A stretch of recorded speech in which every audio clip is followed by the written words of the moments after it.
Hey guys, tonight we slip through the shadowed gates of a medieval castle where every stone whispers danger and every corner hides a trap. Picture yourself standing before a towering fortress, its drawbridge creaking under your feet, the air thick with the scent of damp moss and iron. Torches flicker, casting jagged shadows on walls that have seen more death than you'd care to know. You're here to explore why these so-called strongholds were less safe haven and more you probably won't survive this. From crumbling defenses to betrayals within, castles were death traps in ways that'll make your skin crawl. So before you get comfortable, take a moment to like the video and subscribe, but only if you genuinely enjoy what I do here. Drop a comment with your location and local time. I'd love to know where you're drifting off from tonight. Now, dim the lights, maybe turn on a fan for that soft background hum, and let's ease into tonight's journey together. You approach the castle's outer gate, your boots crunching on gravel scattered across the drawbridge. The moat below ripples with something unsettling, maybe fish, maybe something worse. Castles, built between the 9th and 15th centuries across Europe, were designed as fortresses to protect lords, their families, and their loyal retainers. That's the mainstream history. Stone giants meant to withstand armies. But the reality?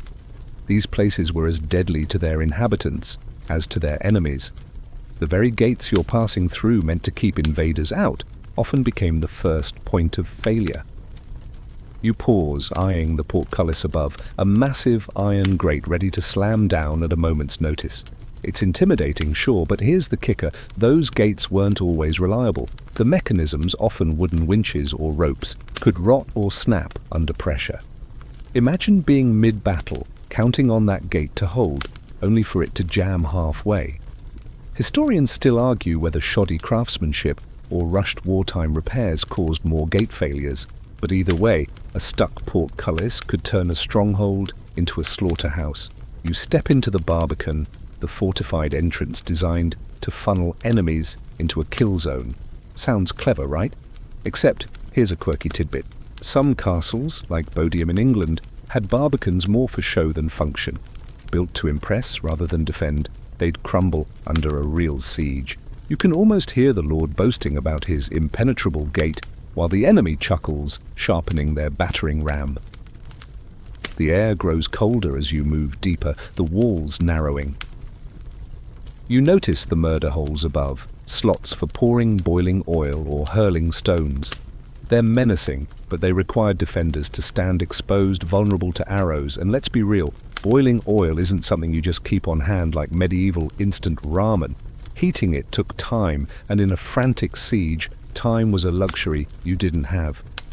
You can almost smell the panic, the sweat of soldiers scrambling to haul vats up rickety ladders. Speaking of ladders, the castle's reliance on wooden structures was a disaster waiting to happen. Most castles had wooden floors, hoardings, or even roofs in key areas. One stray spark, say, from an enemy's fire arrow, and your fortress could turn into a bonfire. It's like building a safe house out of kindling and hoping for the best. You glance at the drawbridge behind you, wondering if it's your only way out. Spoiler. It might not be as secure as you think. You pass a guard post where a bored sentry might have stood, probably daydreaming about mead instead of watching for intruders. Castles were staffed by humans after all, and humans get lazy. A sleepy guard could miss a scout sneaking across the moat, or worse, take a bribe to look the other way. You can't help but smirk. Imagine trusting your life to Dave, the guard who's more into his lunch than his duties. As you cross the threshold into the outer bailey, the open courtyard feels exposed. You're surrounded by high walls, but the space is bustling with servants, animals, and the occasional chicken running loose. It's chaotic, and chaos breeds mistakes. The castle's design, meant to protect, often trapped its own people. If the gate failed, everyone in this courtyard was a sitting duck. You can almost hear the clatter of armor as defenders rush to their posts, only to realize they're already surrounded. You take a deep breath, the air heavy with the scent of hay and something faintly sour, maybe the moat's stench drifting up. The castle's promise of safety feels like a cruel joke. Every step you take reveals another flaw, another way this fortress could betray you. and you're only at the gates. Wait until you see what's waiting inside. You're through the castle's gates now, standing in the shadowed moor of the gatehouse, where the air feels thick with the threat of ambush. The walls loom close, their rough stone grazing your shoulders as you inch forward. Above, those infamous murder holes gape like unblinking eyes, ready to rain down boiling oil or jagged rocks. You're in the heart of the castle's first real defense, but trust me, this place is less impenetrable fortress and more death funnel for anyone caught in its jaws, defender or invader alike. The gatehouse, a staple of medieval castles from the 11th century onward, was designed to break an enemy's charge. You can feel the claustrophobia as the passage narrows, forcing you to shuffle single file. The idea was to slow attackers, making them easy targets for the defenders above. But here's the grim truth. This choke point was just as dangerous for the castle's own people. If the outer gate fell, retreating soldiers could get trapped here, crushed against their own defenses like sardines in a tin.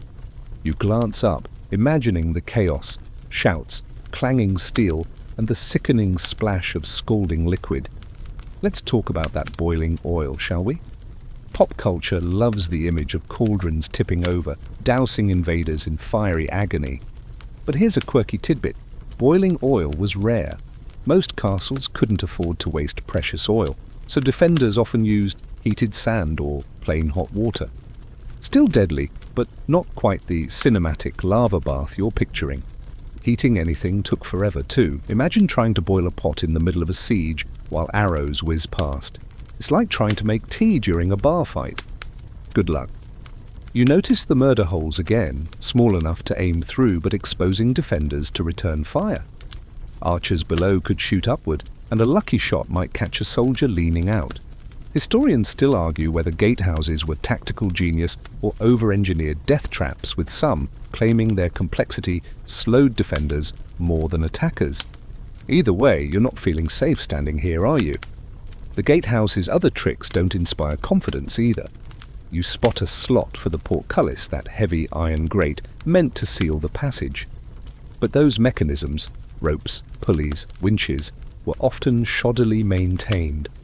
A snapped rope could trap defenders inside with no escape, or worse, leave the gate stuck open, inviting the enemy to stroll right in. You can almost hear the creak of neglected wood, the groan of rusted iron. It's like trusting a 500-year-old elevator to get you to the penthouse. Then there's the human element. You pass a guard alcove, barely big enough for one guy to slump in. Defenders here had to stay alert for hours, often in freezing or sweltering conditions. Boredom and fatigue were as deadly as any sword. Picture poor Jeff, shivering in his chainmail, sneaking a nap while a scout creeps past. One drowsy guard could doom the whole castle. You can't help but chuckle. Medieval security systems didn't exactly come with an alarm button. As you move deeper, the passage twists, another clever design to confuse attackers. But it's disorienting for you too. The walls feel like they're closing in, and the flickering torchlight doesn't help. If a fight broke out here, you'd have nowhere to run. The gatehouse was meant to protect, but it could just as easily become a tomb. You step over a suspiciously uneven flagstone, probably a trapdoor, though no one's admitting it. Some castles, like Caernarfon in Wales, had hidden pits or collapsing floors to catch intruders. Sounds cool until you realize defenders could trip over their own traps in the dark. Whoops! You finally emerge into the inner bailey, blinking at the sudden openness. But the gatehouse lingers in your mind, its flaws glaring. It was built to intimidate, to control, to kill. Yet every murder hole, every trapdoor, every narrow passage could backfire. You're starting to see why castles weren't the safe havens they promised to be. The gatehouse was just the welcome mat, and it's already trying to kill you. Wait until you face what's next. You're in the castle's inner bailey now, surrounded by high walls that block out the wind, but trap the chill of stone. The air smells of straw, sweat, and something faintly rotten.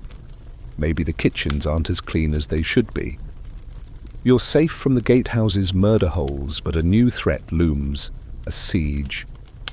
Picture yourself hunkered down, the castle sealed tight, as an enemy army camps outside, their banners flapping like vultures circling. Sieges were the ultimate test of a castle's strength, and spoiler alert, starvation was a bigger killer than any sword. You're about to learn why these fortresses, built to protect, often became prisons of hunger. Medieval sieges, common from the 11th to 15th centuries, could last months, sometimes years. The mainstream history is clear. Castles were stocked with food to outlast attackers, with granaries and wells to keep everyone fed. But reality? Those stores ran dry faster than you'd hope. You're walking past a storage shed now, its door ajar, revealing sacks of grain and barrels of salted meat. Looks promising, but here's the problem. A castle, packed with soldiers, servants, and livestock, burned through supplies like a bonfire through kindling. A single cow, munching away in the corner, could eat enough to feed a family for a week. You pause by a well, its water murky but vital. Sieges often targeted water supplies. Enemies might poison wells or divert rivers. Here's a quirky tidbit. Some castles, like Dover in England, had secret aqueducts to bring in water, but these could be found and cut off by a clever foe. You dip a hand in the well, half expecting to pull up something slimy. If the water's bad, you're drinking ale, and good luck staying sharp when everyone's tipsy. The hunger starts to creep in as you imagine weeks passing. You're rationing bread, maybe a scrap of cheese if you're lucky. The castle's lord gets first pick, of course, while you're chewing on barley gruel that tastes like regret. Historians still argue whether poor planning or greedy lords caused more starvation deaths during sieges, but either way, the math didn't add up. A castle like Carcassonne might hold 2,000 people, but feeding them all for months? Near impossible without a miracle or a really good harvest nobody planned for. You glance at the livestock pens where pigs and chickens huddle. They're food, sure, but they're also eating your grain. And let's not forget the rats. Those sneaky freeloaders were everywhere, gnawing through sacks faster than you could patch them. You can almost hear their skittering, a reminder that even the castle's defenses couldn't keep out nature's tiny saboteurs. It's almost funny. Imagine a mighty fortress brought low by a gang of rodents. Almost. The cold bites harder now, your breath visible in the dim light. Sieges weren't just about food, morale crumbled too. You're surrounded by grumbling soldiers, servants whispering about surrender, and a lord who's starting to look nervous. Everyone's hungry, and hunger makes people desperate. You overhear a cook muttering about stretching the stew with sawdust. Yeah, you're not eating that. Or maybe you are. Starvation doesn't leave much choice. Then there's disease, the siege's silent partner. Cramped quarters, bad food, and worse water-bred illness like a medieval petri dish. You pass a corner where someone's coughing, and you instinctively hold your breath. Scurvy, dysentery, or just plain misery. Pick your poison. It's like the castle's trying to kill you before the enemy even gets a chance. You smirk, imagining a siege commander outside, patiently waiting while the castle's own floors do his work for him. As you move toward the keep, the heart of the castle, you feel the weight of those walls closing in. The siege hasn't even started, but you're already rationing in your head, wondering how long you'd last. The castle's supposed to be your shield, but it's starting to feel like a cage. And the worst part? You're not even halfway through its dangers yet. You're deep in the castle's inner bailey now, the clamour of daily life, clanging hammers, shouting servants, fading as you sense a darker undercurrent. The walls around you, meant to keep enemies out, also lock in something far more insidious: betrayal. You're walking through a fortress buzzing with people, knights, cooks, stable hands, but not everyone's loyal. Treason was a castle's silent killer, and you're about to see how easily trust could unravel, turning allies into enemies faster than a siege catapult could lob a boulder. Castles, especially during the turbulent 12th to 14th centuries, were political powder kegs. The mainstream history tells us they were power centers, housing lords who ruled with iron fists, but power breeds envy, and envy breeds traitors. You pass a group of knights polishing their armor, their eyes darting suspiciously. One of them could be plotting to open the gates for the enemy, maybe for gold, maybe for a grudge. Betrayal wasn't just a risk, it was practically a castle's second currency. You stop by a wooden door leading to the Lord's chambers, its iron hinges rusted but sturdy. Imagine a disgruntled steward slipping through here at midnight, whispering promises to a rival faction. Here's a quirky tidbit. Some castles, like Stirling in Scotland, had recorded incidents of servants selling out their lords for as little as a few coins or a promise of land. Loyalty was fragile when your bed was a straw mat and your dinner was yesterday's gruel. You can almost smell the greed in the air, sharp as the tang of polished steel. The threat wasn't just from servants. You glance at the high table in the great hall where the Lord's family dines. Siblings, cousins, even wives could turn traitor. Historians still argue whether internal betrayals caused more castle falls than external sieges, with some pointing to events like the fall of Château Gaillard in 1204, where a sneaky deal with the French king let attackers waltz right in. You're starting to wonder who you can trust here. Probably not the guy eyeing the Lord's wine like it's his ticket out. Let's talk about those gates again, shall we? Remember that creaky portcullis from the gatehouse? A traitor didn't need to fight through murder holes. They just needed the right key or a friend on the night watch. You pass a guard post, empty now, and picture a bribed sentry forgetting his rounds. It's like leaving your front door unlocked during a home invasion, except your house is full of swords and people who hate each other. You can't help but snicker. Medieval HR clearly needed better vetting processes. The castle's layout didn't help. You're weaving through narrow corridors, each turn a potential ambush point. Secret meetings could happen anywhere. A shadowed alcove, a quiet chapel. You spot a priest muttering prayers, but is he praying for the Lord's safety or his own secret agenda? Spies and turncoats thrived in these cramped, chaotic spaces where whispers carried further than war cries. It's almost comical, imagining a castle full of people side-eyeing each other like it's a medieval soap opera. Then there's the psychological toll. You're stuck in this stone maze with people you can't trust, knowing one wrong move could get you locked in a dungeon, or worse. The Lord might seem in charge, but he's watching his back too. You pass a tapestry depicting a heroic battle, but it feels like a lie. The real battles here were fought with words, bribes, and daggers in the dark. You're starting to feel paranoid, and you've only been here a few minutes. As you head toward the kitchens, the smell of baking bread mixes with the faint whiff of distrust. The castle's walls might stop arrows, but they couldn't stop human nature.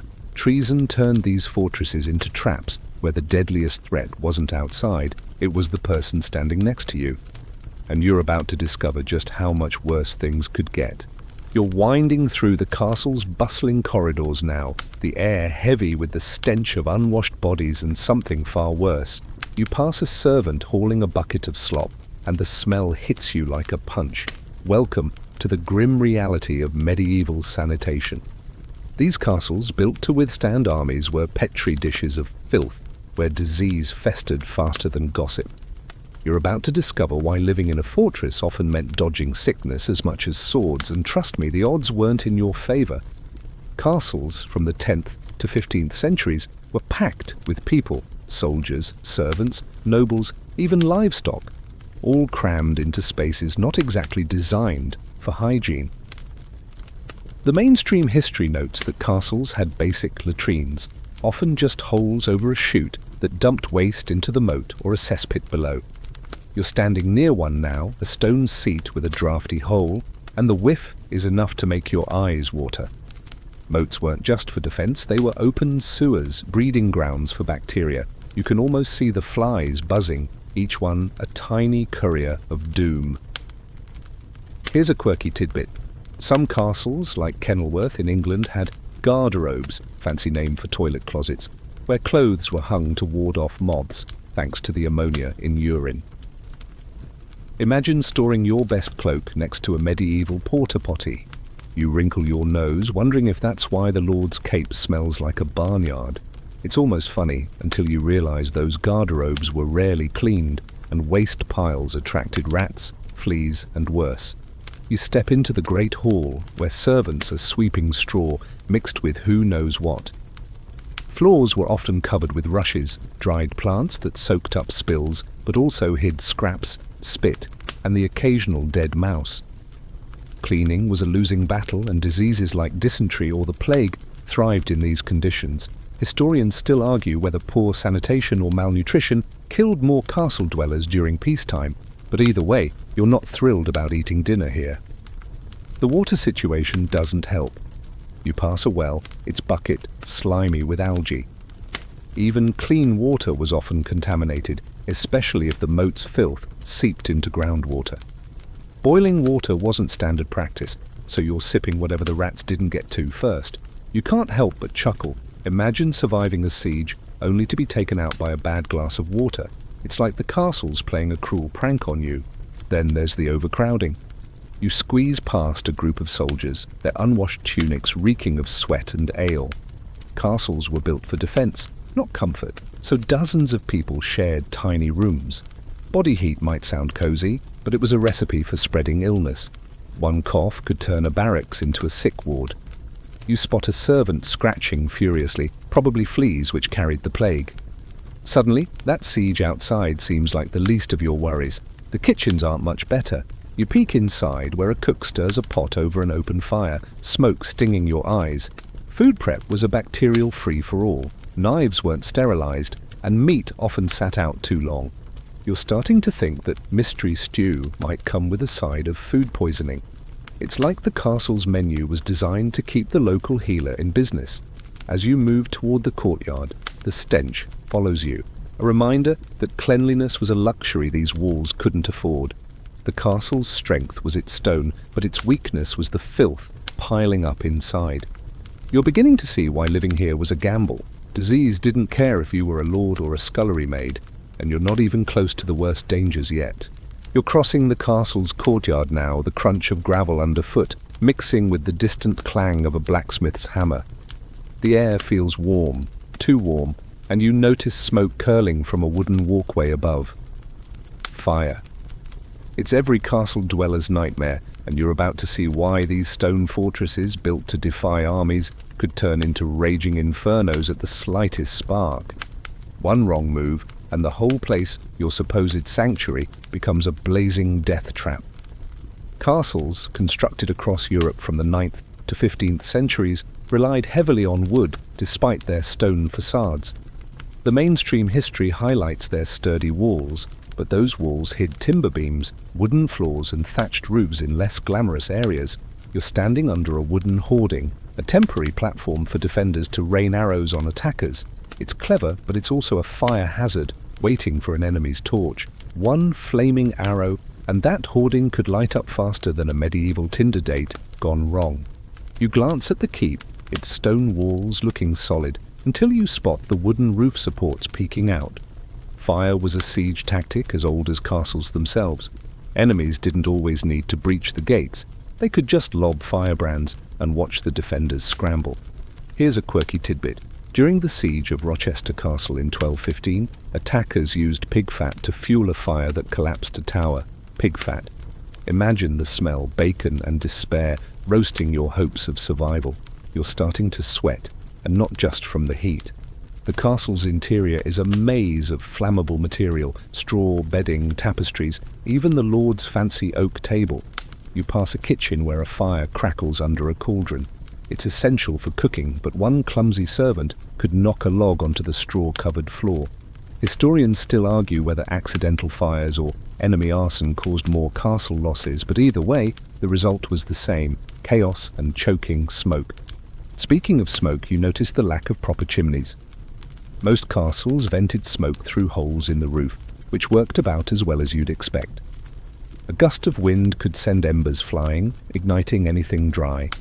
And in a castle, dry stuff was everywhere. You can almost hear the crackle of flames, the shouts of panic, as people realize there's only one narrow staircase to escape.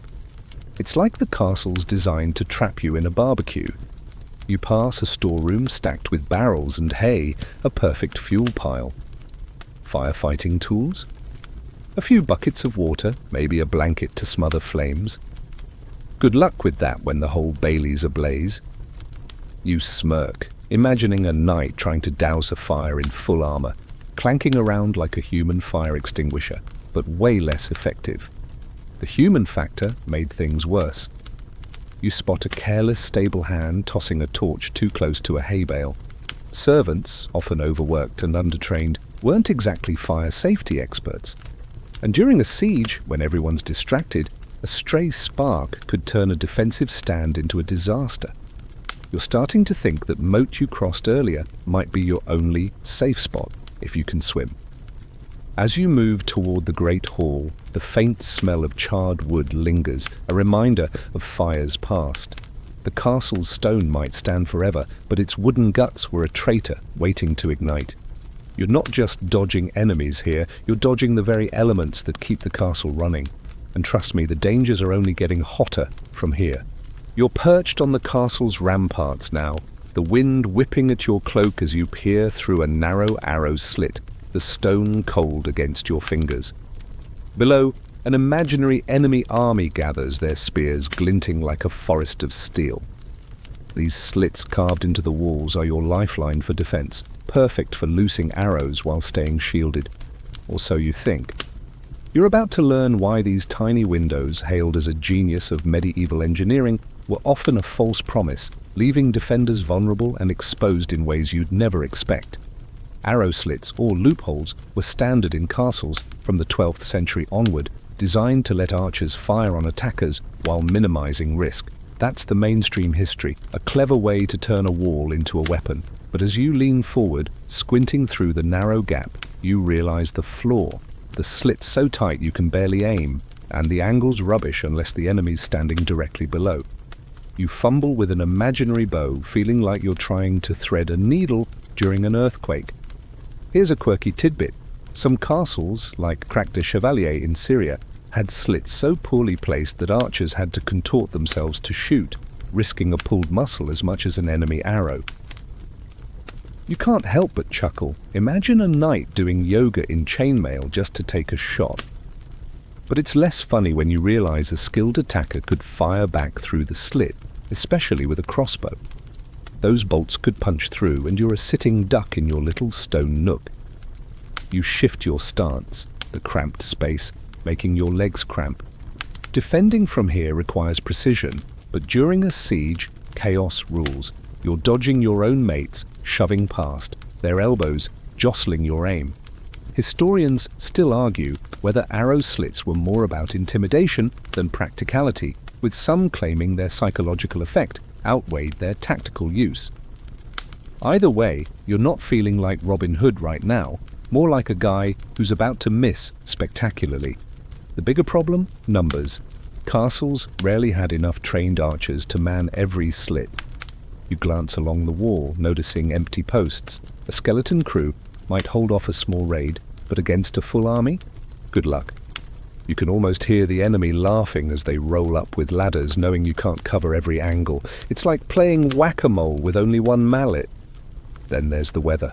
The wind's howling through the slit, stinging your eyes. Rain could soak your bowstring, rendering it useless, and in winter your fingers might freeze to the bow. You smirk, picturing a shivering archer trying to shoot with mittens on. Castles weren't built with central heating, and these slits let in every gust, turning your post into a windy fridge. You also notice the slit's design favors the attacker in sneaky ways. A clever foe could use smoke or fire to blind you, toss a bundle of burning straw below, and you're coughing instead of shooting. Or they might send climbers at night when your torchlight makes you a glowing target. You're starting to feel less like a defender and more like a guy stuck in a medieval shooting gallery. As you step back from the slit, the vastness of the castle walls stretches around you, dotted with more of these deceptively hopeful openings. They were meant to give you an edge, but they're just as likely to betray you with their limits. The castle's strength feels like a lie, and you're only halfway through its deadly surprises. Wait until you see what's lurking below. You're descending a damp, spiraling staircase now, the air growing colder and mustier with every step. The flickering torch in your hand casts eerie shadows on the slick stone walls, and the faint drip of water echoes somewhere below. You're headed into the castle's underbelly, the dungeons, where the promise of security turns into a clammy nightmare. These dark, dripping cells were meant to hold prisoners, but they often trapped their keepers too, in a mire of disease, despair, and dank misery that could kill as surely as any blade. Dungeons were a grim reality in medieval castles from the 11th century onward, built to detain enemies, traitors, or unlucky souls who crossed the Lord. That's the mainstream history, a place to lock away threats, but as you reach the bottom, the air hits you like a wet rag, sodden, sour, and thick with mold. The floor is slick with unidentifiable slime, and you're pretty sure that's not just water seeping through the walls. Dungeons were often carved into the castle's lowest levels, below ground, where moisture pooled and never dried. You're shivering already, and you've only been here a minute. Here's a quirky tidbit. Some dungeons, like those in the Tower of London, were so damp that prisoners carved graffiti into the walls to pass the time, leaving eerie messages for future inmates. You trace a finger along the stone, half expecting to find a medieval "help me" scratched in. It's almost funny until you imagine being locked here, your only company, the rats, skittering in the dark. Those rats, by the way, weren't just annoying, they carried fleas, and fleas carried the plague. Suddenly that damp chill feels like a death sentence. You peer into a cell where its iron bars rusted but unyielding. The space is barely big enough to lie down, and there's no window, no ventilation. Prisoners weren't the only ones at risk. Guards, forced to patrol these depths, caught diseases just as easily. Historians still argue whether dungeon conditions were deliberately cruel or just a byproduct of medieval neglect, but either way, you're not volunteering for guard duty. The air's so thick you can taste it, and it's not a flavor you'd recommend. The dampness isn't just uncomfortable, it's deadly. You notice puddles forming in the corners, fed by leaks from the moat or groundwater. Without proper drainage, these dungeons bred mold and bacteria, turning a short stay into a health crisis. You can almost hear the coughs of past prisoners, their lungs rotting in the stale air. It's like the castles saying, sure, you're safe from invaders, but good luck with the black mold. Then there's the psychological toll. You try to imagine days, weeks, trapped in this darkness, with only the drip, drip, drip to mark time. Even guards who could leave dreaded these shifts. You smirk, picturing a tough night whining about dungeon duty, like it's the medieval equivalent of cleaning the office fridge. But the fear was real. Fall out of favor, and you could be the one behind bars breathing this poison air. Escape? Not likely. You spot a heavy door, its bolts rusted shut. Some dungeons had secret exits, but they were as much a liability as a lifeline. Invaders could find them too. Plus, navigating these tunnels in the dark, with no map and slippery stones underfoot, was a gamble. You're starting to think the dungeon's real trap wasn't the bars. It was the slow, creeping decay that got everyone, prisoner or not. As you climb back toward the light, the dank air clings to you, a reminder that the castle's depths were as dangerous as its battlements. You're grateful to leave the dungeons behind, but the castle's got more ways to betray you yet. The next threat's waiting, and it's not as quiet as this one.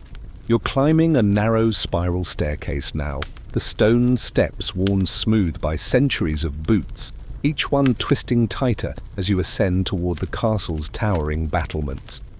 The air is cooler up here, but your heart's pounding, not just from the climb, but from the dizzying height you're about to face. These towers, the castle's proud sentinels, were meant to project strength, but you're about to discover why they were as much a death trap as a defense, with vertigo, ambushes, and crumbling stone ready to send you plummeting. Towers were a cornerstone of medieval castle design, especially from the 12th century onward, offering height for surveillance and defense. That's the mainstream history, lofty strongpoints to rain arrows or stones on invaders, but as you reach the top, gripping the uneven parapet, you feel the wind tug at you like an impatient thief. The view's stunning, fields stretching to the horizon, but one misstep on these narrow walkways and you're a medieval pancake. The drop's enough to make your stomach lurch, and there's no guardrail in sight. Here's a quirky tidbit. Some towers, like those at Conwy Castle in Wales, had spiral stairs deliberately designed to favor right-handed defenders, making it harder for attackers to swing swords while climbing. Clever until you realize you're right-handed too, and the tight spirals got you banging your elbow on the wall. You chuckle, imagining a knight tripping over his own sword, cursing medieval architects. But the humour fades when you notice the stairs' uneven edges, worn, cracked, and slick with moss. One slip, and you're rolling down faster than a barrel of ale. The height's not the only problem. You duck into a tower room, its walls studded with arrow slits. Sounds safe, but these chambers were prime targets for siege engines. A well-aimed trebuchet could crack the tower's base, sending the whole thing crumbling. Historians still argue whether towers were strategic masterpieces or overrated targets, with some claiming their height made them more vulnerable than valuable. You're starting to side with the skeptics. Being up here feels like standing in a bullseye. Then there's the ambush factor. You peer down the staircase, its tight curves hiding what's below. Attackers who breached the walls could turn these towers into death traps, cornering defenders in narrow spaces. You imagine a knight, weighed down by armor, trying to fight in this claustrophobic spiral. It's like battling in a phone booth, zero room to maneuver. You smirk, picturing a clumsy swing knocking over a torch because, oh yeah, fire's still a risk up here too, with wooden floors and beams just waiting to catch a spark. The elements don't help. The wind's howling now, and rain could turn these steps into a slide. You notice patches of crumbling mortar. Maintenance wasn't exactly a medieval priority. Some towers collapsed from neglect before an enemy even showed up. You're gripping the wall tighter, wondering how anyone felt safe up here. It's like trusting a 500-year-old ladder held together by hope and rust. And let's not forget the human cost. You pass a guard post, empty but littered with dice. Proof the sentries got bored. Boredom led to lapses, and a sleepy lookout might miss an enemy scaling the tower at night. You can almost hear the snores, the clatter of dice, and the distant creak of a grappling hook. One lazy guard, and this tower's your tomb. As you descend, each step feels like a gamble. The tower's height, a cruel tease of safety. You're starting to see why these lofty perches were as deadly as they were grand. The castle's full of traps, and you're nowhere near the end of them. You're seated at a long oak table in the castle's great hall now, the air thick with the scent of roasted meat and spilled wine. Torches cast a warm glow, but the chatter of nobles and clinking goblets hides a sharper edge. You're at a grand feast, the kind medieval lords threw to flaunt their wealth, but beneath the laughter and clatter of plates, danger lurks. Poison, rivalries, and sheer excess turned these banquets into deadly affairs, and you're about to find out why a full stomach could be your last. Feasts were a staple of castle life from the 12th to 15th centuries, showcasing a lord's power and generosity. That's the mainstream history, lavish spreads to impress allies and intimidate rivals. But as you eye the platter of venison before you, glistening a bit too suspiciously, you wonder what's really in the sauce. Poison was a favorite medieval party trick, easy to slip into a goblet, impossible to detect until you're clutching your throat. You push your plate away, half joking to yourself that the cook's probably not plotting your demise. Probably. Here's a quirky tidbit. Some lords, like those at Warwick Castle, employed food tasters to sample every dish, a job with about as much job security as a medieval jester. Imagine signing up to taste test for poison. Hope you like your meals with a side of existential dread. You can't help but smirk, picturing a taster eyeing a pie like it's a ticking bomb. But poison wasn't the only threat. You glance at the noble next to you, his smile too sharp, his hand lingering near a dagger. Feasts were prime spots for settling scores. The guest list didn't help. You're surrounded by rival factions, knights, cousins, even foreign envoys, all nursing grudges over land or honor. One wrong toast could spark a brawl, and brawls in a packed hall meant spilled blood with the soup. Historians still argue whether feasts were more about diplomacy or disguised battlegrounds, with some pointing to events like the 1155 banquet at Winchester, where a drunken insult nearly started a civil war. You're starting to think sitting by the door might be your best bet. Then there's the food itself. You notice the bread's a bit stale, The meat's been sitting out too long in this smoky hall. Sanitation, as you learned back in those filthy corridors, wasn't a castle's strong suit. Spoiled food could give you a stomachache, or worse, food poisoning that'd have you praying for a quick end. You chuckle, imagining a lord blaming bad humours while his guests drop like flies from last week's pheasant. The excess didn't help. You watch a servant pour more wine, the table already littered with half-eaten trenchers. Overeating was a status symbol, but it led to gout, heart strain, or just passing out in your chair. Not great when enemies are watching. And don't forget the alcohol. Ale and wine flowed freely, dulling wits and loosening tongues. You can almost hear the slurred arguments, the clatter of a dropped goblet signalling trouble. It's like a medieval frat party, but with swords. The hall's layout makes things worse. You're crammed in, benches packed tight, with no easy exit if things go south. A fire in the hearth could flare up, remember those wooden beams, and turn this feast into a barbecue. Or a rival could accidentally knock a torch into the rushes on the floor. You're starting to feel like every bite's a gamble, every guest a potential threat. As the minstrels strike up another tune, you lean back, wary of the wine and the whispers. The feast is a glittering trap, where the castle's wealth and power mask its deadliest flaws, human nature and carelessness. You're not sure what's worse, the poison in the cup or the dagger in a smile. Either way, you're not eating seconds. You're back on the castle's ramparts, the wind howling as you grip the cold stone parapet, staring out at a grim scene. Beyond the walls, an enemy army assembles, their siege engines looming like giant beasts in the dawn mist. Trebuchets, catapults, and battering rams stand ready to pound your fortress into rubble. You're about to learn why these monstrous machines turned castles, those mighty symbols of strength, into crumbling death traps, their walls no match for the relentless terror of medieval engineering. Siege engines were a game-changer in warfare, especially from the 12th century onward, when trebuchets became the heavy artillery of the Middle Ages. That's the mainstream history. Massive devices capable of hurling stones the size of your head over 300 yards. You watch a trebuchet's arm swing in the distance, launching a boulder that crashes into the curtain wall with a bone-rattling thud.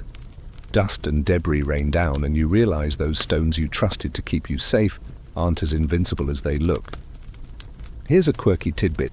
Some besiegers, like those at the Siege of Lisbon in 1147, loaded trebuchets with anything they could find, rocks, dead animals, even prisoners' heads, to spread fear and disease.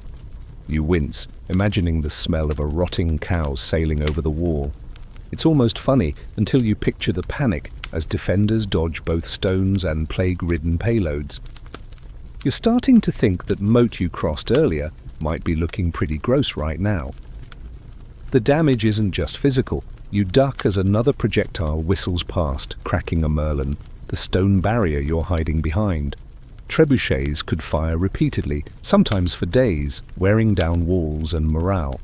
Historians still argue whether castles fell more to physical breaches or the psychological toll of constant bombardment, with some pointing to the fall of Acre in 1291, where relentless catapult fire broke the defender's will. You can feel the dread creeping in, each thud shaking your nerve a little more. You glance at the wall's base, where a battering ram's rhythmic pounding echoes like a death knell. The gatehouse, with its murder holes and portcullis, seems flimsy now. Rams could splinter gates, while sappers, enemies digging under the walls, could collapse entire sections. You smirk, imagining a defender shouting, "Just reinforce it with more rocks." As if that'd stop a 10-ton ram. It's like trying to fix a sinking ship with a bucket. The castle's design plays against you too. You notice the towers, those lofty perches you climbed earlier, are prime targets. A single hit could send one crumbling, trapping defenders in the rubble. And repairs? Forget it. You spot a mason scrambling to patch a crack, but under fire, he's more likely to catch an arrow than finish the job. It's like trying to fix a car in the middle of a demolition derby. Then there's the ammo problem. You peek into a storage nook, hoping for a stockpile of stones to fire back, but it's half empty. Castles often ran low on projectiles, forcing defenders to reuse enemy stones or chuck whatever was handy: furniture, broken armor, maybe even that spoiled venison from the feast. You chuckle, picturing a knight hurling a chair in desperation, but the humor fades as another boulder slams nearby, the wall groaning under the impact. As you hunker down, the siege engine's relentless rhythm drums in your chest. The castle's walls, once your shield, feel like a target painted on your back. You're starting to see why even the mightiest fortresses fell, not just to force, but to the sheer terror of being battered into submission, and the worst is still coming. You're huddled in the castle's keep now, the stone walls around you radiating a bone-deep chill that no fire can chase away. Outside, winter's grip has tightened, frosting the battlements and turning your breath into clouds. The enemy's still out there, their siege engines silent under a blanket of snow, but they don't need to attack. The cold is doing their work for them. You're about to discover why winter in a medieval castle was a merciless enemy, turning your stone refuge into a frozen death trap where survival felt like a cruel game of endurance. Winter sieges were a brutal reality for castles across Europe, especially from the 11th to 15th centuries, when harsh seasons could break defenders without a single arrow fired. That's the mainstream history. Cold was a weapon, often deadlier than trebuchets. You pull your cloak tighter, but it's useless against the damp chill seeping through the walls. The keep's supposed to be the castle's heart, its last bastion, but right now it feels like an icebox. You can see your breath, and the servants nearby are shivering, their fingers blue as they ration firewood. Here's a quirky tidbit. Some castles, like those in northern Scotland, used peat instead of wood for fires, which smoked like a dragon with indigestion and barely warmed a room. You glance at the hearth, where a pitiful fire sputters, giving off more smoke than heat. You can't help but smirk, imagining a knight huddling by the flames, muttering about how he'd rather face the enemy than another night of this. But the cold's no joke. It could kill you as surely as a sword. The food situation makes it worse. You pass a storeroom, its shelves nearly bare. Remember that siege starvation you worried about?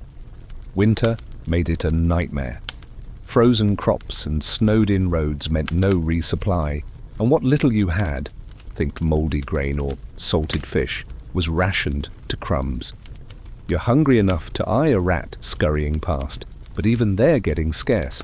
Historians still argue whether starvation or hypothermia claimed more lives in winter sieges, with some pointing to the 1216 siege of Rochester, where defenders ate their horses before surrendering. You're not sure which is worse, eating your steed or freezing to death. The castle's design betrays you here too. You notice the arrow slits, those defensive wonders, letting in icy drafts that cut like knives. Windows, if you can call them that, were often just gaps with wooden shutters, useless against a blizzard. You're starting to think the moat might freeze solid, letting attackers stroll right up. It's like the castle's inviting the enemy in for tea, frozen tea of course. Disease thrives in the cold too. You pass a soldier coughing into his sleeve, his face pale. Cramped quarters and weak bodies made winter a breeding ground for illness. Pneumonia, scurvy, you name it. You smirk, picturing a healer prescribing more blankets, as if the castle had spares.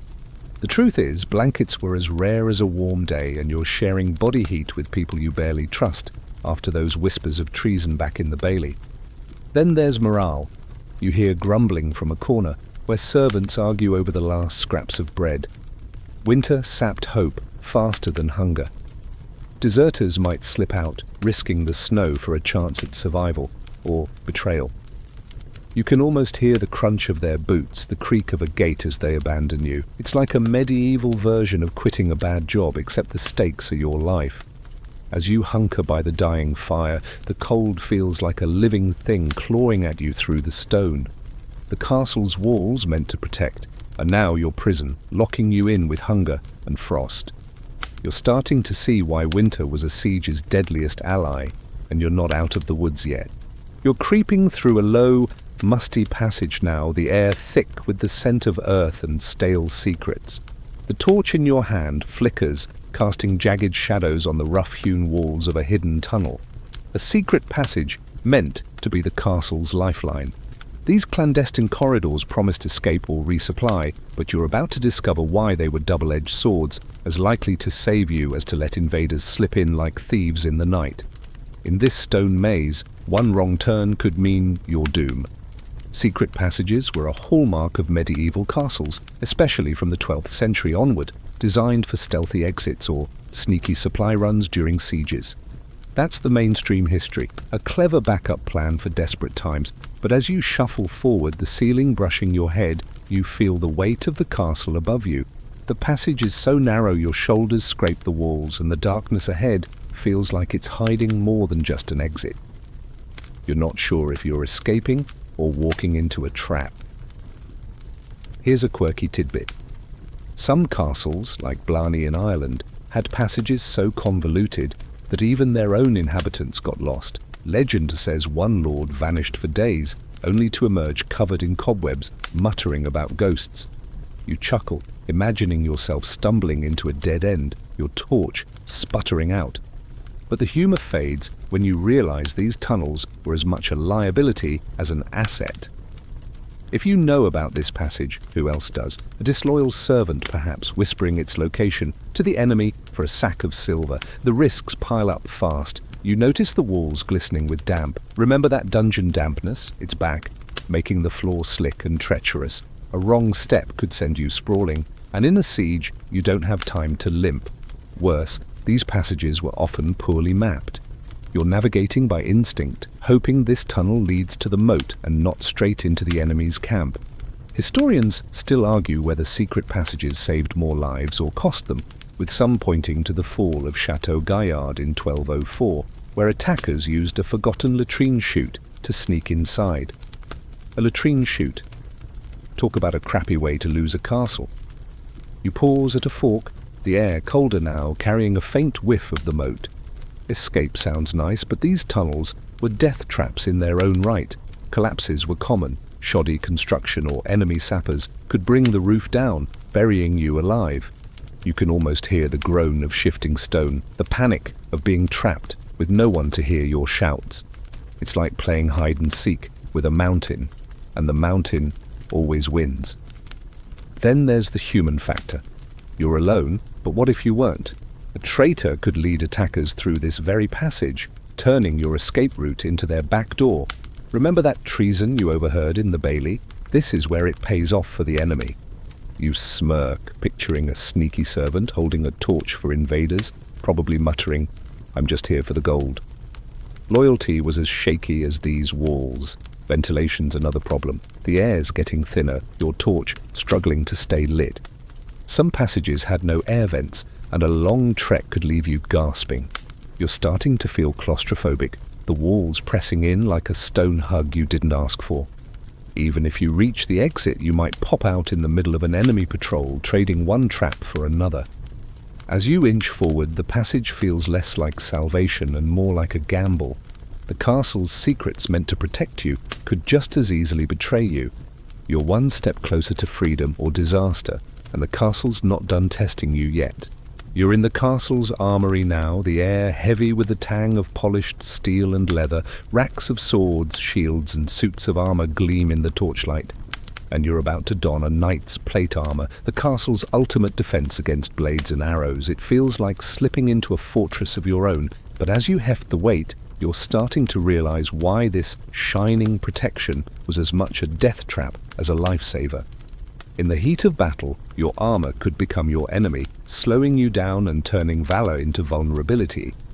Plate armor, widely used by knights from the 13th to 15th centuries, was the medieval equivalent of a tank, designed to deflect blows and intimidate foes. That's the mainstream history, a symbol of chivalric might. But as you strap on the breastplate, it's like wearing a stove, 30 to 50 pounds of metal clamping onto your shoulders. You take a step, already sweating, and wonder how anyone fought in this for hours. The helmet's visor limits your vision to a narrow slit, like peeking through a medieval keyhole. You're starting to feel less like a hero and more like a clanking sardine. Here's a quirky tidbit. Some knights at the Battle of Agincourt in 1415 were so weighed down by their armor that they drowned in mud after falling off their horses. Mud. You can't help but chuckle, imagining a knight flopping like a turtle, cursing his shiny outfit. But it's less funny when you realize you're waddling toward the battlefield, barely able to lift your sword without gasping. Mobility was a myth in full plate, and a quick enemy could dance circles around you. The battlefield's chaos makes it worse. You imagine facing a hail of arrows? Remember those arrow slits you manned? Now you're the target. Plate armor could stop a longbow's arrow, but a crossbow bolt at close range? That's punching through like a hot knife through butter. And if you're knocked down, good luck getting up. You smirk, picturing yourself flailing on the ground, shouting for a squire like it's a medieval tech support call. Historians still argue whether plate armor's protection outweighed its drawbacks, with some claiming it made knights overconfident, rushing into fights they couldn't win. Then there's the heat. You're already roasting, and it's not even summer. In a prolonged battle, heat stroke was a real risk, especially in southern castles like those in Spain. No air conditioning, no breeze, just you, baking in your metal cocoon. You notice the padding under the armor, soaked with sweat, adding another layer of misery. It's like wearing a wool sweater under a radiator, and you're supposed to be dodging spears. Maintenance was another headache. You spot a dented cuirass in the corner, rust creeping along its edges. Armor needed constant care, but in a siege, who has time to polish? A rusted joint could seize up, locking your arm mid-swing. You can almost hear the creak of neglected steel, the knight muttering about budget cuts. And if you fell into that moat you crossed earlier? Wet armor was a death sentence, dragging you down faster than a bad decision. The human factor seals the deal. You're surrounded by squires, but they're not all crack shots at buckling you in. A loose strap could shift your armor, leaving gaps for a dagger to slip through. And don't forget training. Most knights spent years learning to move in this stuff, but you're a rookie, stumbling like a toddler in a tin suit. As you shamble toward the courtyard, the armor's weight feels like the castle itself pressing down on you. It's supposed to make you invincible, but it's just as likely to slow you into a target. The castle's defenses from walls to weapons keep betraying you, and you're about to face the final test.